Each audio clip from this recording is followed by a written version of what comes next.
ታዩት ድንቅና ውብ ተፈጥሮ ቦታ የት ይመስላችኋል? ይህ የምታዩት አረንጓዴ በጣም ምርጥና ውብ የሆነ ቦታ የሚገኘው ቤንች ሸኮ ውስጥ ነው። ሸኮ ወይም ደቡብ ምዕራብ አዲሱ ክልል ውስጥ ሸኮ ውስጥ ነው የሚገኘው። ምንድነው ውስጡ ቡና ብቻ ነው። የሚገርመቸው ሁሉ ቡና ነው። ቡና ምርት በብዛት የሚገኝበት የት ነው ካለችው ሸኮ ውስጥ ነው። በእውነት የሚገርም ነው። ቡና ፈርቶ አሁን ሁለተኛ ዙር አሁን እንደምታዩት ይሄ ደን የሚመስለው እንደ ጫካ የምታዩት ሁሉ ምንድነው ቡና ነው ማለት ነው። በጣም ትላልቅ ዛፎች አሉበትና አስደናቂ የምድር ውበት ያለበት አካባቢ ሸኮ ነው። የሚገርማቸው ማለት ነው።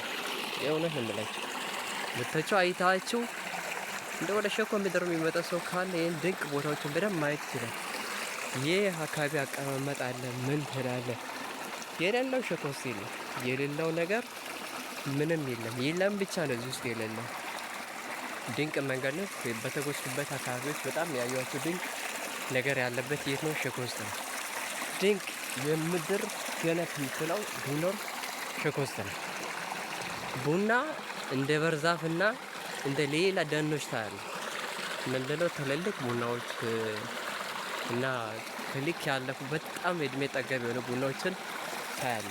የ40 ዓመትና የ50 ዓመት የ30 ዓመት የ10 ዓመት በላይ እድሜ ያላቸው ቡኖችን ታገኛቸዋለህ ሸኮ ላይ ምትል